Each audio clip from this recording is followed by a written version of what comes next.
The ultimatum. The Valerian Empire had conquered 47 star systems in 3 centuries. Their warships cast shadows across planets like steel ravens, and their edicts were absolute. Supreme Commander Thrace Vecnorton stood on the bridge of the dreadnought Infinite Talon, his 4 eyes scanning the blue-green world that hung before them like forbidden fruit. Earth, he said, the word rolling off his forked tongue with casual disdain. Population 7 billion. Single planetary government achieved only recently. Primitive fusion drives. No energy shields worthy of the name. His tactical officer, Lissa Mornkavesh, adjusted her battle armor and pulled up holographic data. Their diplomatic channels are requesting dialogue, Commander. Standard first contact protocols from their side. Thrace laughed, a sound like grinding metal. How quaint. Send them the doctrine of integration. Give them 48 hours to surrender their government, military assets, and resource allocation systems. Standard procedure. What Thrace didn't know was that humanity had been listening to the cosmos for 200 years. They had intercepted Valerian communications, studied their language, and watched their conquests unfold across distant stars. While the Valorians saw primitive fusion drives, they missed the quantum entanglement networks.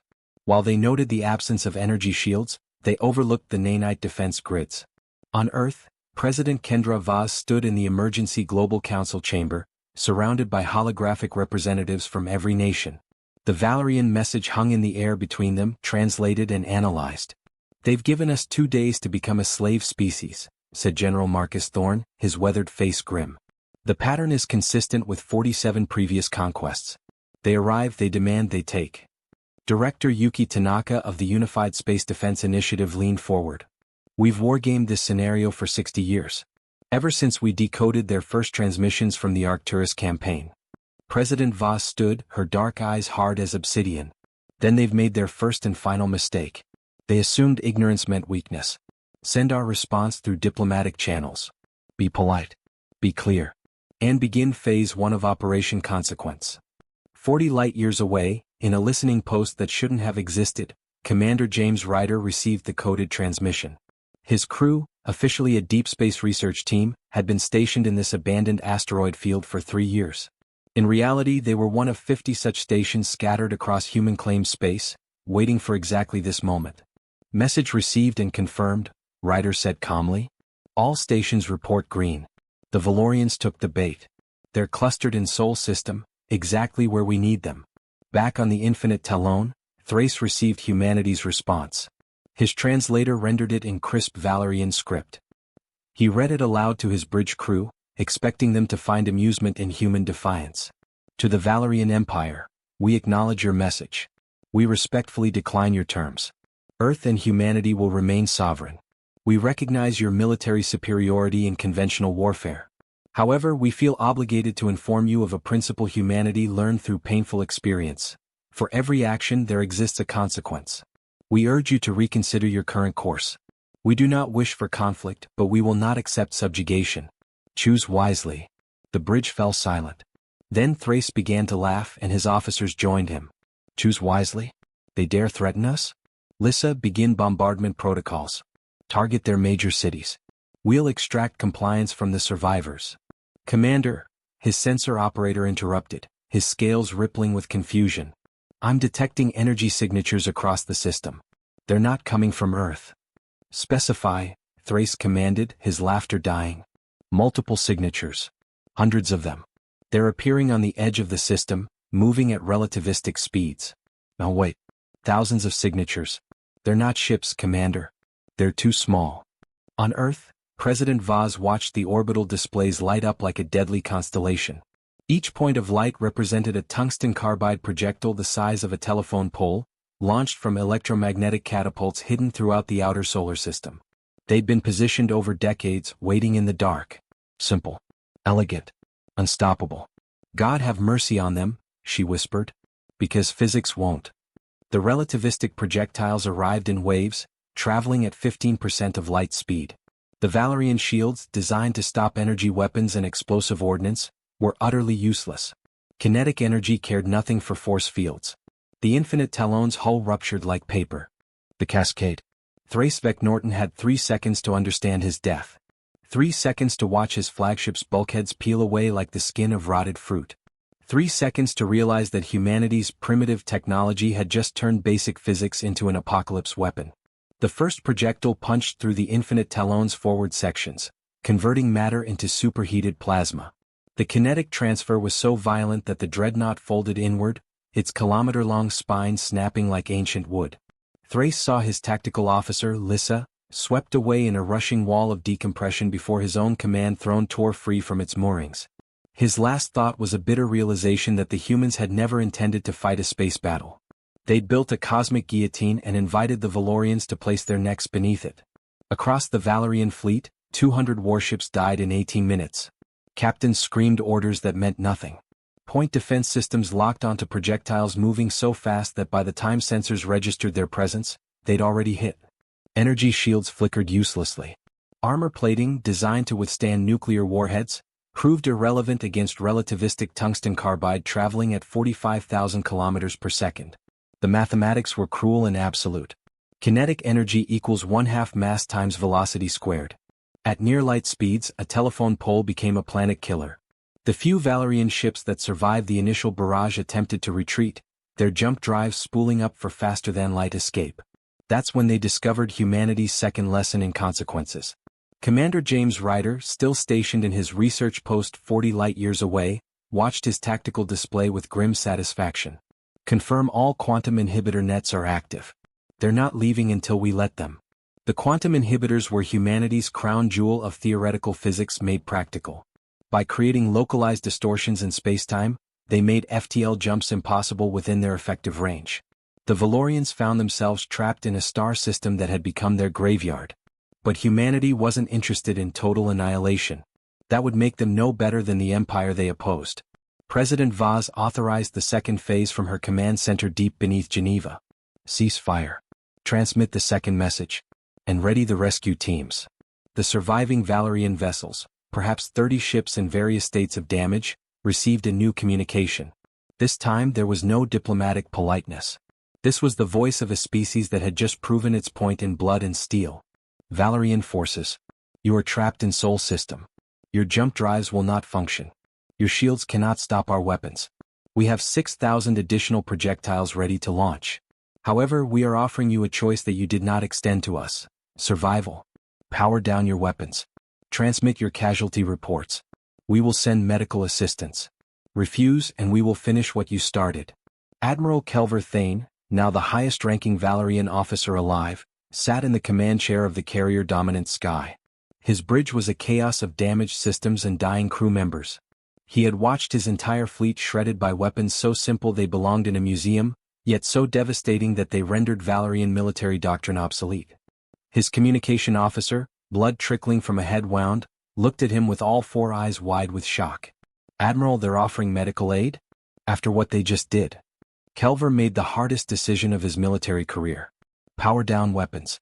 All ships. Transmit casualty counts. Accept their offer. He paused, his mandibles clicking in resignation.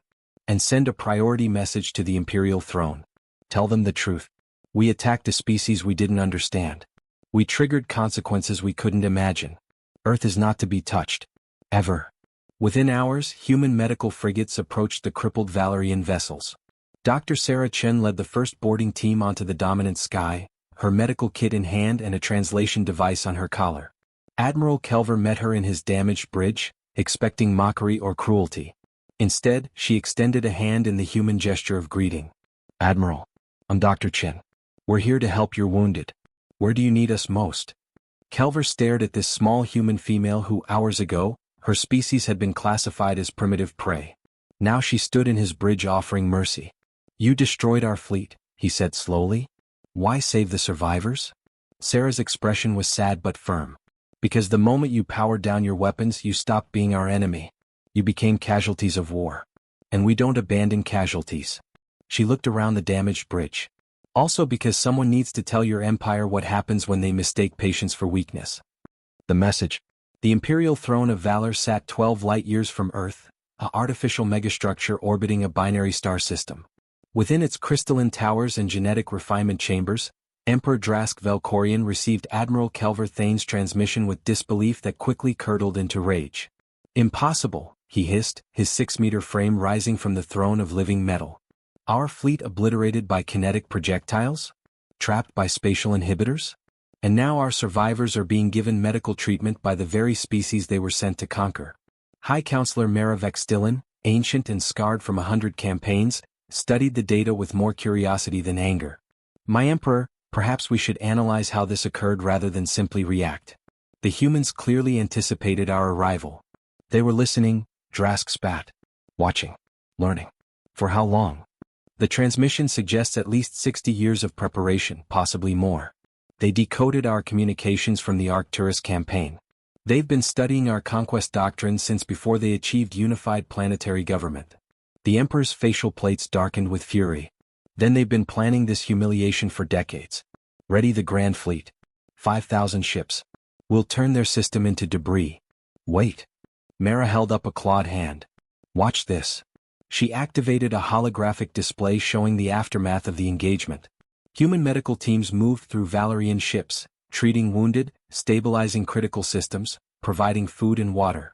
One image showed a human medic holding the hand of a dying Valerian soldier, staying with them until the end. They could have annihilated every survivor, Mara said quietly. These projectiles of theirs are clearly numerous and prepositioned throughout their system. They chose mercy. Why? A trap. Propaganda. Weakness. Or strategy, Mara countered. Consider, they demonstrate overwhelming defensive capability, then immediately show restraint and humanity. What message does that send? In the medical bay of the dominant sky, Dr. Saracen was asking herself the same question. She just finished reconstructing the shattered arm of a Valerian junior officer, a young soldier named Kivin who couldn't have been more than the equivalent of 20 human years old. Why did you attack us? She asked through the translator, her hands steady as she sealed the regenerative wrap. Kivin's eyes, all 4 of them, were glazed with pain medication and confusion. Because you were there. Because the Empire expands. It's what we do.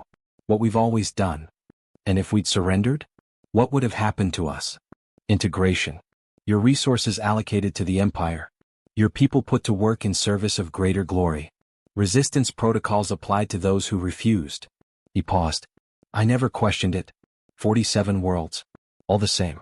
Why did you fight when you couldn't win? Sarah smiled sadly. That's the thing, Kivin. We could win. Not by being stronger than you in the ways you understand strength, but by being smarter. By preparing. By watching empires like yours make the same mistakes over and over across the galaxy. She finished the wrap and sat back.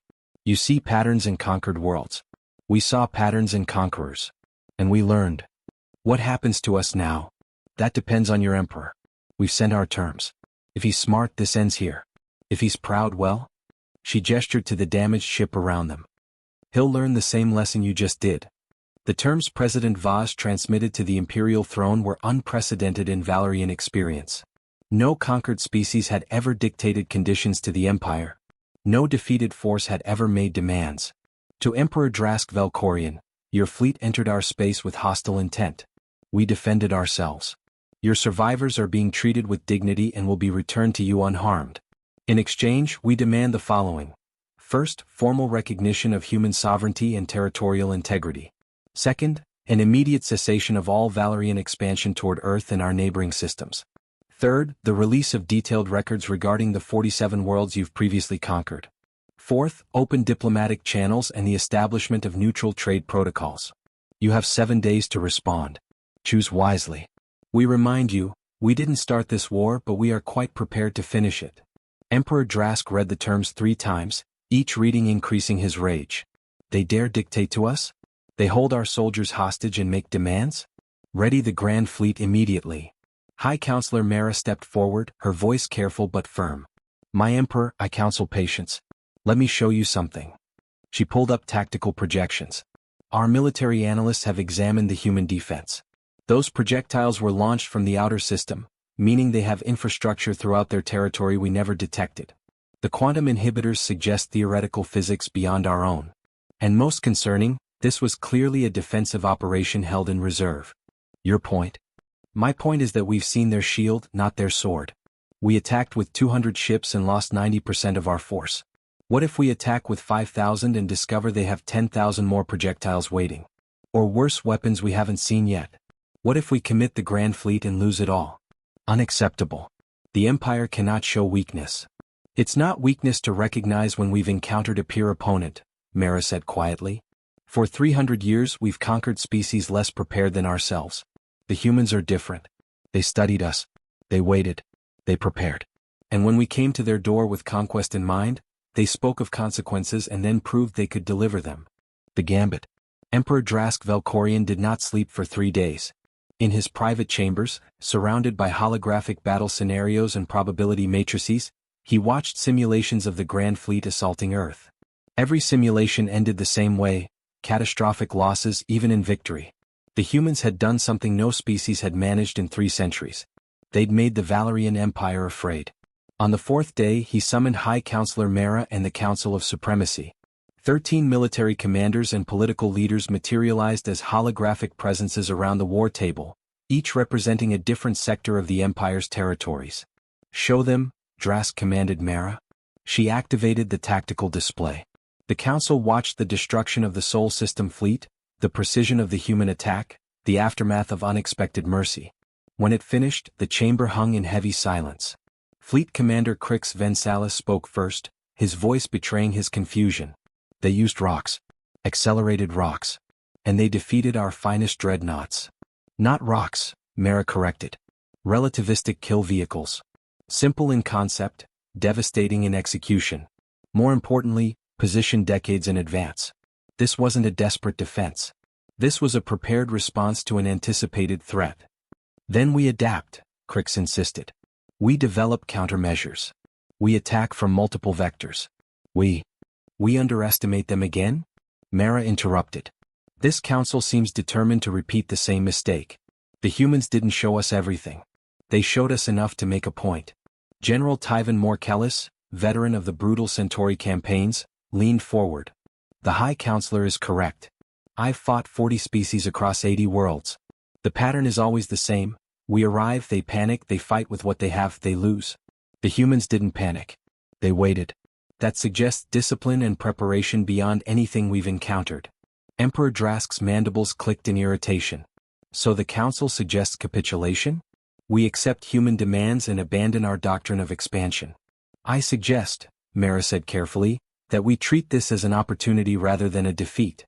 The humans ask for recognition of sovereignty, cessation of expansion in their direction, information on our previous conquests and trade protocols. They don't demand reparations. They don't demand punishment of commanders. They don't even demand we dismantle our military. They simply want to be left alone and to know who their neighbors are." "Since when does the Empire negotiate with prey?" "Since the prey demonstrated their predators," Tyvan said bluntly. "My Emperor, I've reviewed every detail of the Sol engagement. The human defense was elegant, efficient and terrifyingly well planned. They could have destroyed every survivor. Instead they're healing our wounded. That's not weakness. That's a species showing us they can kill us and choosing not to. It's a power play of the highest order."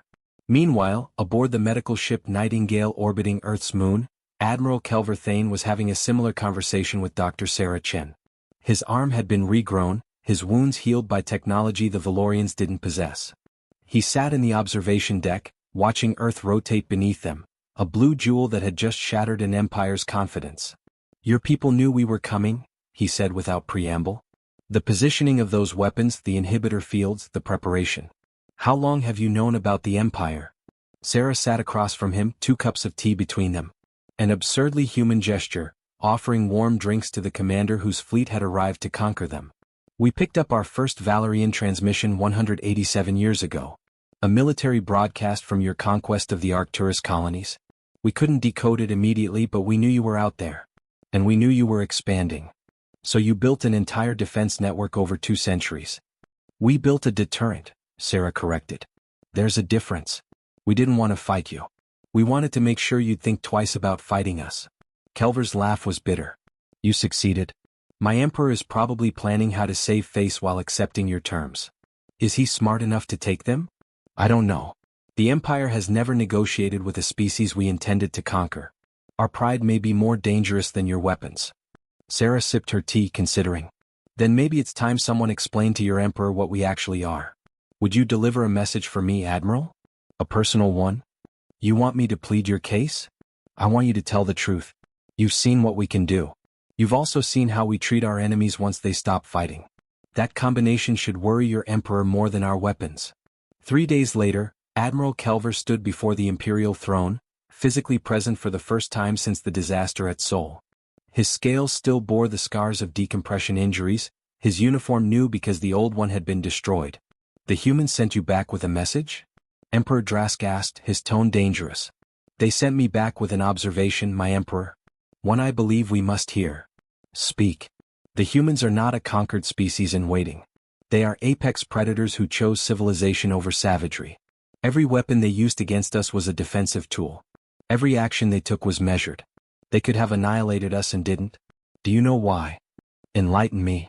Because they wanted us to understand that they can afford mercy. They wanted us to go home and tell the Empire that Earth is defended not by desperation but by calculated preparation. And most importantly, they wanted us to deliver a warning. Kelver straightened, meeting the Emperor's gaze. If we send the Grand Fleet, they'll destroy it. Not with difficulty. Not with struggle. They'll delete 5,000 ships from existence and then offer us medical aid for the survivors. And they'll keep doing it again and again until we learn the lesson they've been trying to teach us. What lesson? That for every action there exists a consequence. They don't want to be our enemies, my emperor. But they're quite prepared to be our executioners if we force the choice. The throne's decision. The Imperial Council chamber remained silent for a full minute after Admiral Kelver finished his report. Emperor Drask Velkorian sat motionless on his throne, his facial plates darkened to the color of old blood, a biological indicator of either rage or deep contemplation. In 300 years of expansion, no one had ever stood before this throne and suggested the Empire back down. Fleet Commander Crix finally broke the silence, his voice carefully neutral. Admiral Kelver, you speak as though we have no choice but to accept human terms. Our Grand Fleet consists of 5,000 warships. Surely numerical superiority means nothing against relativistic kill vehicles, Kelver interrupted, his tone sharp. Commander, I watched the Infinite Talon fold in half. I saw dreadnoughts that had survived battles against 3 species simply cease to exist. Mass doesn't matter. Numbers don't matter. The humans have weaponized physics itself. Then we adapt, Crix insisted. We develop countermeasures, new shielding technologies, predictive tracking systems. In how many years? Kelver demanded. How many decades will it take to counter weapons the humans have been refining for 2 centuries? And while we scramble to catch up, what's to stop them from simply building more? They have an entire star system of resources, Commander. They could have 1,000,000 projectiles waiting in the dark. High Counselor Mara, who had remained silent throughout the exchange, finally spoke. The Admiral raises a critical point. We're approaching this as a military problem when it's actually a strategic one. The humans aren't asking us to disarm or pay tribute. They're asking for recognition and distance. Why are we treating reasonable terms as an insult? Because accepting them establishes a precedent, Emperor Drask said quietly, speaking for the first time. His voice carried a weight that silenced all other discussion. For 300 years, the Valerian Empire has defined itself by expansion. We are conquerors. It is our identity, our purpose, our reason for being. If we recognize human sovereignty, if we halt our expansion, we admit that there are limits to imperial power. We admit that we can be stopped. We have been stopped, my emperor, Kelver said bluntly. Sol System is proof of that. The question isn't whether we can be stopped but whether we're wise enough to accept it. Drask rose from his throne, his full height of 6 meters dominating the chamber. You speak dangerously close to treason, Admiral. I speak as someone who watched 200 ships die in 18 minutes, my emperor. I speak as someone who was then healed by the same species that destroyed my fleet. The humans don't fear us. They pity us. And that should terrify every member of this council. On Earth, President Kendra Vaz was holding her own council of war, though the tone was markedly different. The holographic representatives of the Global Defense Council filled her situation room, each face showing varying degrees of exhaustion and tension. It's been 7 days, General Marcus Thorne said, checking his chronometer. The deadline has passed. No response from the Valerian throne. Director Yuki Tanaka pulled up tactical displays showing deep space sensor readings. Our listening posts report no movement of the Grand Fleet. No significant military buildup in Valerian space. They're either planning something subtle or they're arguing among themselves. My bet's on arguing, said Ambassador Chinwei, who had just returned from a debriefing with Admiral Kelver before his departure. The Admiral was shaken. Really shaken. He believed every word we told him, and more importantly, he believed in our restraint. That's going to create a factional divide in their leadership. President Vaz nodded slowly. The question is whether the Emperor is pragmatic or prideful. Everything depends on that. We should prepare for both possibilities, Thorne said. If they send the Grand Fleet, we need to be ready to engage. I've authorized the activation of Project Cascade. Every kinetic launcher across the solar system is now online and targeted. We have 9,000 additional projectiles ready to launch. And if they accept our terms? Vaz asked. Then we've just rewritten galactic politics, Yuki replied. No species has ever forced the Valerian Empire to negotiate as equals. The precedent alone will change everything. In the Imperial Council chamber, Emperor Drask had made his decision. He stood before the holographic display showing Earth, that blue world that had somehow become the Empire's greatest challenge. High Counselor Mara, you will draft a formal response to the humans. We will accept their terms with modifications. The Council erupted in shock. Crick stood abruptly. My Emperor, we can't. Silence. Drask's voice cracked like a whip. I said modifications. We will recognize human sovereignty over Sol system and adjacent territories. We will halt expansion in their vector. We will establish diplomatic channels. But we will not provide detailed records of our previous conquests. That information is strategic intelligence that could be used against us by other species. The humans may not accept partial compliance, Mara warned. Then we'll negotiate. Like equals. Drask's mandibles clicked in what might have been humor or resignation. The humans have taught us a valuable lesson. We've been so focused on conquering that we forgot how to do anything else. Perhaps it's time the Empire learned diplomacy. And if this emboldens other species to resist us? Crix demanded. Then we'll deal with them as circumstances require, Drask replied. But the humans are unique. They didn't simply resist, they anticipated. They didn't panic, they planned. They didn't hate us, they pitted us. That combination suggests a sophistication we rarely encounter. I would rather have such a species as a neutral neighbor than a dedicated enemy. Admiral Kelver felt a weight lift from his chest. A wise decision, my Emperor? Perhaps. Or perhaps I'm simply acknowledging reality. The humans speak of consequences. Very well. The consequence of our attempted conquest is that we've discovered we're not the apex predators we believed ourselves to be. That's a hard lesson, but better learned now than after we've sacrificed the Grand Fleet. 3 days later, President Vaz received the Valerian response. She read it twice, then looked up at her assembled council with something approaching satisfaction. They're accepting most of our terms. They're balking at releasing records of previous conquests, claiming strategic security concerns. That's actually reasonable, Yuki admitted. Those records could be used by their enemies. Agreed. Respond that we'll accept that modification on one condition. They provide those records to a neutral third party who can verify that no species is currently being subjected to genocide or similar atrocities. We're not trying to undermine their security, we're trying to prevent humanitarian disasters. And if they refuse? Thorne asked. Then we've learned they have something to hide and we respond accordingly. But I don't think they'll refuse. We've shown them we can destroy their fleets. Now we're showing them we can be reasonable. That combination is more terrifying than mere military might. Ambassador Chin smiled. You're turning consequences into diplomacy. That's always been the goal, Vaz replied. We didn't want to be conquerors or conquered. We wanted to be respected. Force gets attention. Restraint gets respect. And combining both gets results. The new balance. 6 months after the Battle of Sol, as historians were already calling it, Ambassador Chen Wei stood in the newly constructed neutral diplomatic station at the gravitational midpoint between Sol and the nearest Valerian-controlled system. The station was a joint construction, human efficiency meeting Valerian grandeur in a structure that resembled a geometric flower blooming in the darkness of space. Across the negotiating table sat High Counselor Mara Vextillan, her aged scales bearing the weight of decades of military campaigns. Between them floated a holographic document, the first formal treaty between humanity and the Valerian Empire.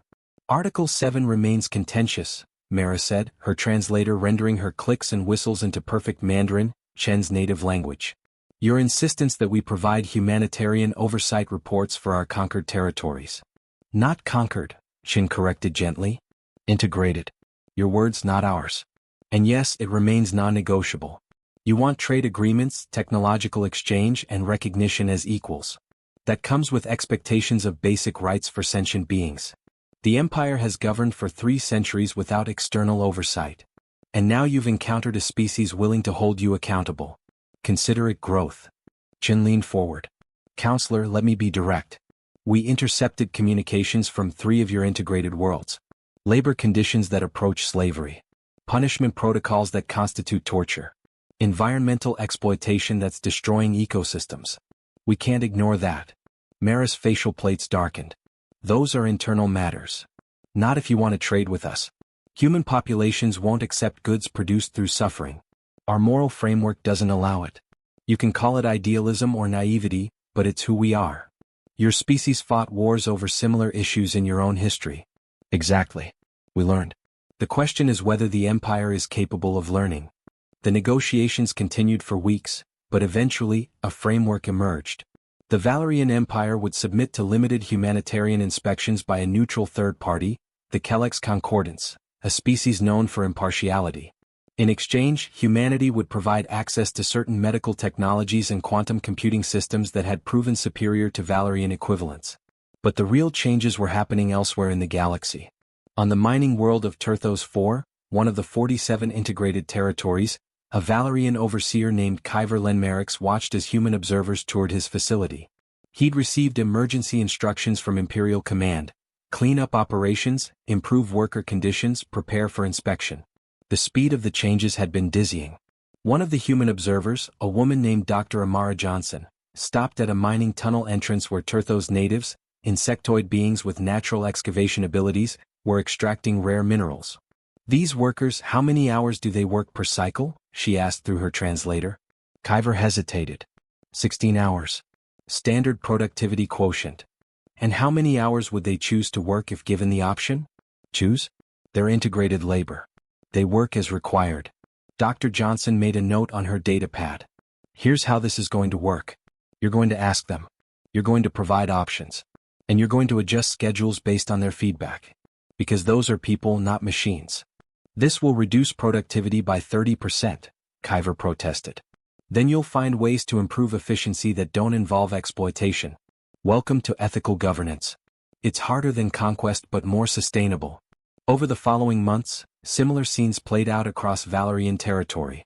Some overseers adapted quickly, even finding that willing workers were more productive than exhausted ones. Others resisted, finding themselves reassigned or removed from their positions. The Empire was learning, slowly and painfully, that maintaining control through respect was different from maintaining control through fear. On Earth, General Marcus Thorne stood in the newly expanded Space Defense Command Center, watching as construction crews completed the final phase of Project Deterrent. What had begun as a defensive network was now becoming something more. A protective umbrella for not just humanity but for neighboring systems. Director Yuki Tanaka joined him at the observation window. The Galactic Council has formally requested our assistance. 2 of their mining colonies are in the path of the Valerian expansion vector. They want our help establishing their own defensive network. Are we ready to become the galaxy's protection service? Thorne asked. Ready or not, we've set a precedent. Other species are watching. They saw the Valerian Empire stop for the first time in 300 years. They want what we have, the ability to say no to conquest. Then we help them. But on our terms. We provide the technology, the training, the expertise. But they build it themselves. We're not creating dependencies, we're creating partners. And if the Empire objects? Then we remind them that the alternative to a galaxy of defended worlds is a galaxy at war. We're giving them the opportunity to transition from conquerors to neighbors. Whether they take it is up to them. In the Imperial Palace, Emperor Drask received daily reports on these developments. Each one reinforced what he'd come to understand. The humans had fundamentally changed the galactic power structure. Not through conquest but through example. High Counselor Mara found him in his private observatory, staring at the stars that represented his empire's territory. The Kellex situation troubles you, she observed. The humans are arming our neighbors, Drask replied. Creating a network of defended systems around our territory. In any other circumstance, I would consider it an act of war. But they're also opening trade negotiations with us. Sharing technology. Treating us as equals rather than enemies. It's a strategy I've never encountered.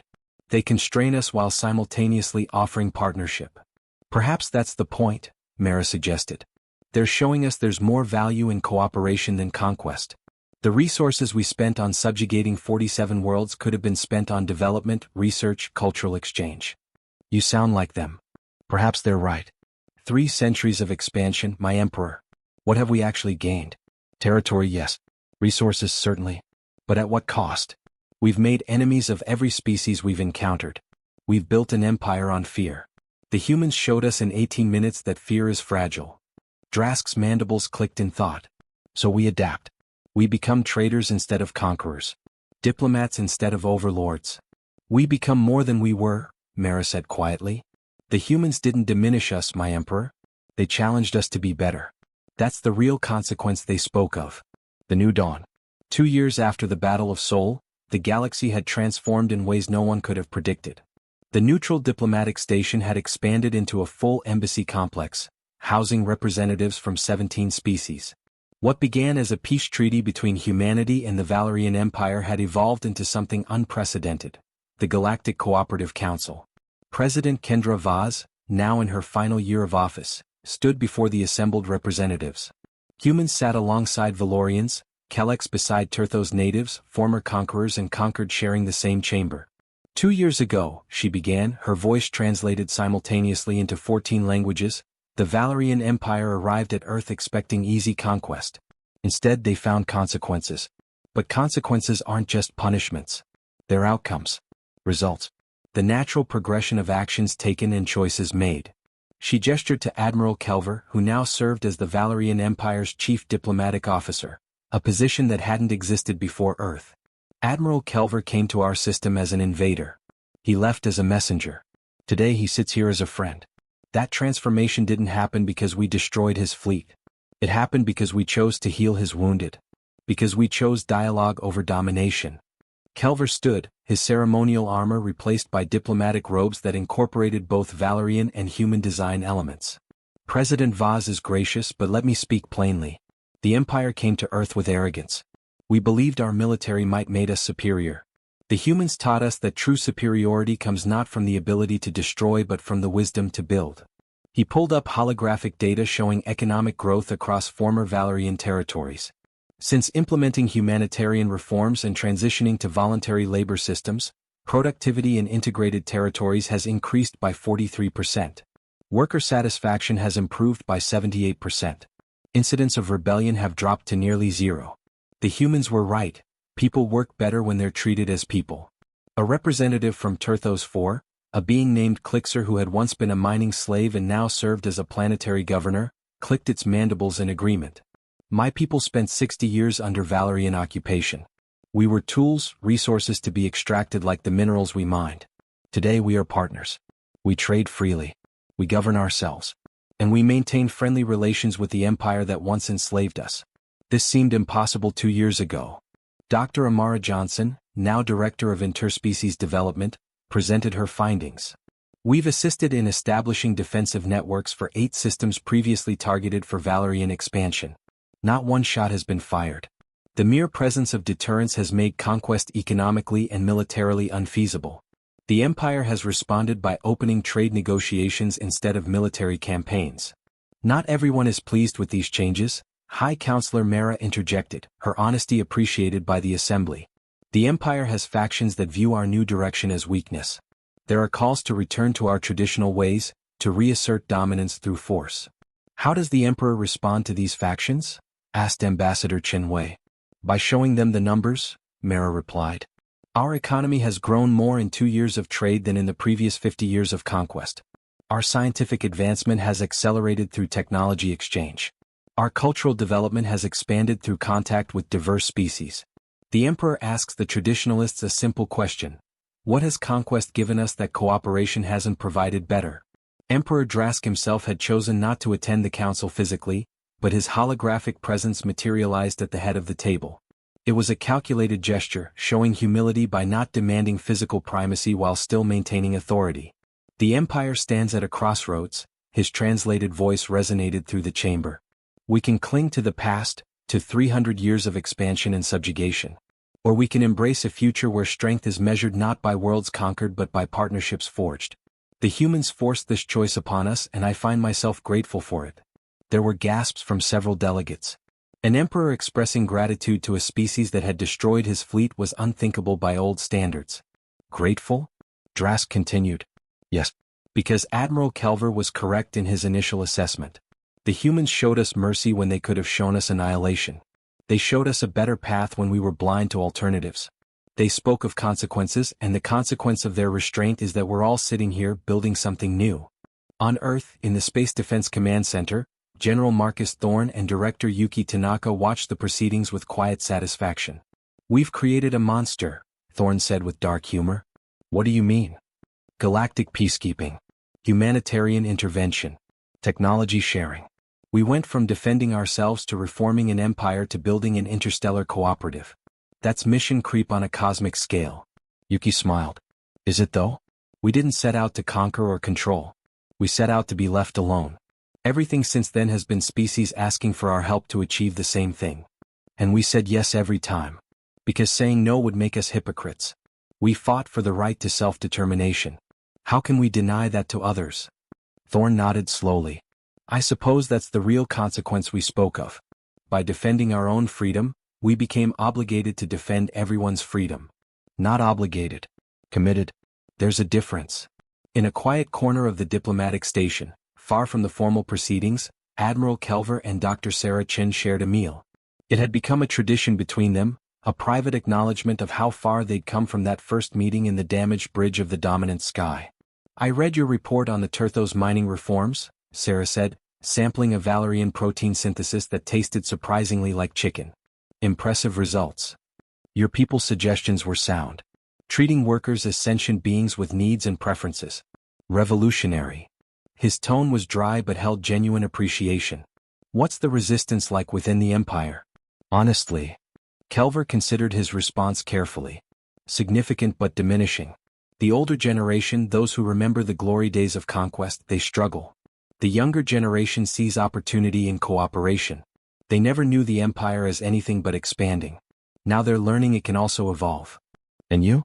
Where do you fall? I'm old enough to remember Conquest and young enough to appreciate change. I watched my fleet die in 18 minutes, Sarah. That tends to adjust one's perspective on military superiority. He paused. You know what haunts me most? Not the ships we lost or the soldiers who died. It's how completely we misunderstood you. How so? We saw your fusion drives and thought you were primitive. We missed your quantum networks. We saw your lack of energy shields and missed your kinetic weapons. We saw your unified government and thought you were naive. We missed the fact that unity requires more strength than domination. He set down his utensil. We judged you by our standards and found ourselves wanting. Sarah reached across the table, placing her hand over his clawed appendage. Then judge yourself by new standards. The empire that attacked us was arrogant and cruel. The empire you're building is learning and growing. That's not weakness, Kelver. That's courage. Meanwhile, in the deepest reaches of Valerian space, a young fleet captain named Vex Nortalian reviewed sensor data from the frontier. Her ship, the Ascending Dawn, had been on patrol for 3 months, monitoring the borders of Imperial space not for conquest but for security. Captain, her sensor officer reported, we're detecting distress signals from a non-aligned system. The Corthus sector. Specify the nature of the distress. It appears to be a natural disaster. Asteroid impact on their primary colony world. Massive casualties. They're requesting emergency assistance. 2 years ago, the response would have been simple. Assess strategic value, offer integration in exchange for rescue, expand the empire. Vex found herself considering different options. Transmit our response. We're en route to provide emergency assistance. No conditions. No demands. And contact the diplomatic station. See if the humans have emergency relief teams available. They're better at this than we are. Her executive officer looked shocked. Captain, we're offering free aid to a non-aligned world? We're offering the help they need. Isn't that what the new empire does? She smiled slightly. Besides, imagine their surprise when the Valerian Empire arrives not to conquer but to rescue. That's a diplomatic victory worth more than occupation. 6 hours later, human medical ships jumped into the Corthus system alongside Valerian vessels. The natives, a crystalline species called the Vethrin, watched in amazement as former enemies worked together to dig survivors from rubble, establish medical facilities and restore basic infrastructure. News of the joint rescue operation spread through the galactic community faster than any military conquest ever had. Species that had cowered at the mention of the Valerian Empire began to reconsider their positions. Species that had viewed humanity with suspicion saw them not as new conquerors but as genuine partners. 3 months later, the veteran applied for membership in the Galactic Cooperative Council. President Vaz, in her final address before leaving office, spoke to a humanity that had been transformed by contact with the cosmos. When the Valerian Empire came to our system 2 years ago, we had a choice. We could fight to survive, which we did. We could seek revenge, which we didn't. Or we could use the moment to build something better, which we chose. Today, Earth isn't just defended. We're not just surviving. We're thriving as part of a galactic community that's learning the same lessons we learned through our own painful history. She looked directly into the camera, knowing her words would be transmitted to 17 worlds. To future generations, both human and alien, remember this: consequences aren't punishments. They're outcomes. When we chose to defend ourselves with overwhelming force, the consequence was respect. When we chose to show mercy to defeated enemies, the consequence was trust. When we chose to share rather than hoard, the consequence was prosperity. Every action shapes the future. Choose wisely. In the Imperial Palace, Emperor Drask watched the address and felt something he hadn't experienced in decades: hope. The empire had been built on fear and maintained through force. Now it was transforming into something unprecedented: a willing participant in a cooperative galaxy.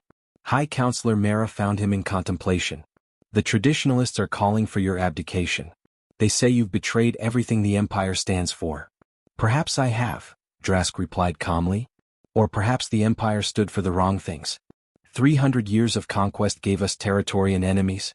2 years of cooperation has given us partners and prosperity. History will judge which path was wise.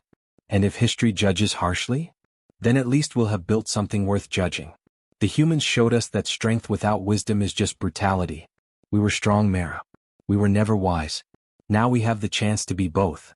Across the galaxy, on 17 worlds and counting, species that had lived in fear of conquest began to hope for cooperation.